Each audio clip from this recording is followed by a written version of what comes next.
for coming. We really appreciate the fact that you could create time to come address the speakers at this 6th World Conference of Speakers. Please, you have the floor.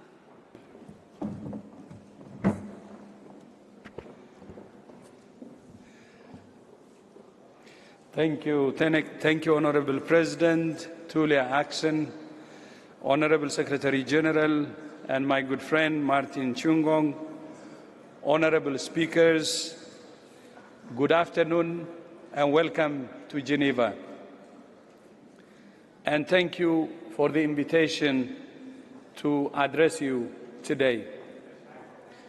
In the aftermath of the Second World War, the nations of the world came together in the recognition that the only alternative to global conflict was global cooperation. In 1945, they formed the United Nations, and in 1948, the World Health Organization. The Constitution of the WHO became the first instrument of international law to affirm that health is a fundamental human right. But it went further, saying that health is fundamental to the attainment of peace and security. That conviction remains as relevant today as it was 77 years ago. In these divided and divisive times, health is one of the few areas in which countries who are otherwise political and economic rivals can work together to build a common approach to common threats. Exhibit A is the pandemic agreement, which WHO member states adopted at the World Health Assembly in May this year. After 3.5 years of negotiation, the nations of the world showed that it's still possible for countries to work together and to find common ground for a common purpose.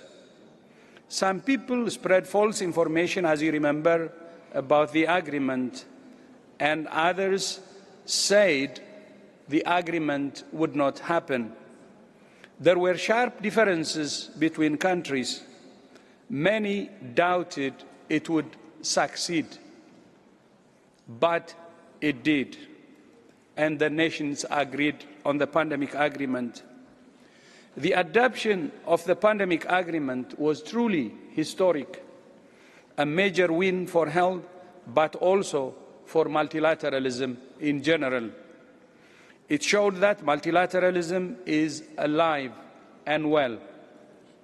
The adoption of the pandemic agreement came at an especially significant time.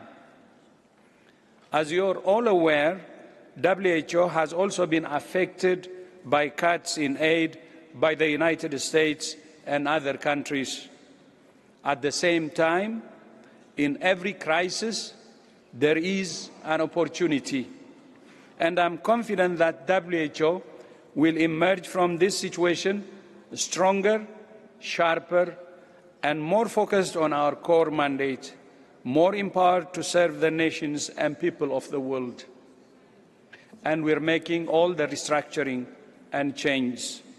But of course, WHO is just one small part of a much bigger picture. Around the world, dramatic reductions in aid are having severe impacts on health services in many developing countries. We see disruptions affecting millions of people who are missing out on life-saving services and medicines, including vaccines, and health facilities are being forced to close. Supply chains and information systems are disrupted.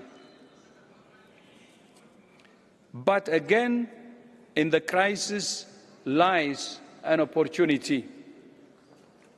Many leaders from the developing countries, including from Africa, have told me that they also see this current crisis as an opportunity to leave behind the era of aid dependency and transition towards sustainable self self-reliance. WHO is supporting countries to make that transition happen by identifying tools to improve efficiency and generate new revenues for health from domestic sources. For example, by introducing or increasing taxes on tobacco and alcohol through pool procurement and public health insurance. As Speakers of Parliament, you have a key role to play in seizing this opportunity, mobilizing domestic resources, and facilitating the transition to sustainable self-reliance. It is in your hands. Honourable President, honourable Speakers, Secretary General, let me leave you with three key requests. First, moving the pandemic agreement to completion. The task now is to complete the remaining negotiations on the annex on pathogen access and benefit sharing for submission to the World Health Assembly in May 2026. This is a critical aspect of the agreement, so that countries sharing virus samples also share in the benefits, such as for vaccines, diagnostics, and treatments. After it passes the Health Assembly, it will be in the hands of parliaments for ratification at the country level, meaning in your hands.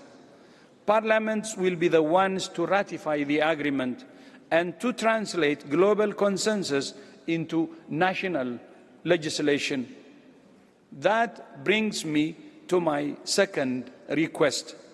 As you know, there has been a lot of mis- and disinformation about the pandemic agreement, that it will cede sovereignty to WHO and give us the power to impose mask or vaccine mandates or lockdowns.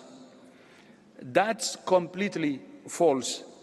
The agreement says explicitly that it will give WHO no such powers. It will be implemented in countries in accordance with your own national laws.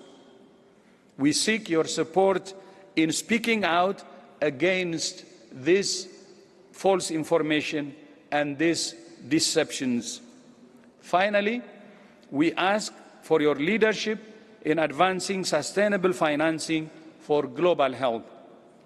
This year, at the World Health Assembly, Member States agreed to further increase WHO's assessed contribution, but it must now be fully implemented.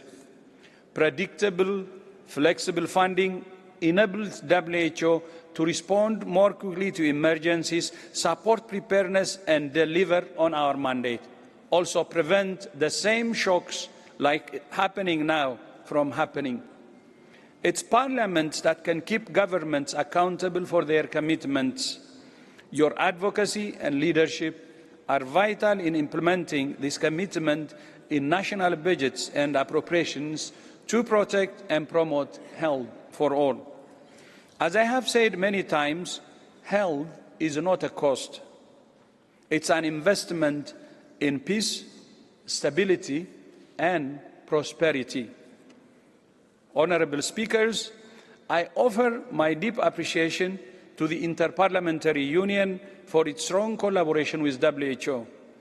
I am pleased to also remind you that WHO and the IPU now host an annual Global Parliamentary Forum during the World Health Assembly every May in Geneva, which we host with my brother Martin. It's a unique opportunity to bring the voice of parliaments into global health decision-making, and we hope you will join us there. I thank you all for your commitment to multilateralism and to building a healthier, safer, and fairer world for all. I thank you. Thank you so much. Thank you.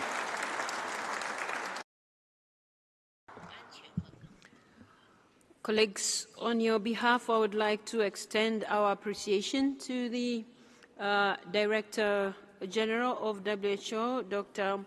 Tedros, for the insights you have given us, and I can assure you all the requests that you have brought to us in terms of budget, laws, and also holding our governments accountable, we will do that, because we are the ones also who oversee the ratifications of international agreements in our respective countries.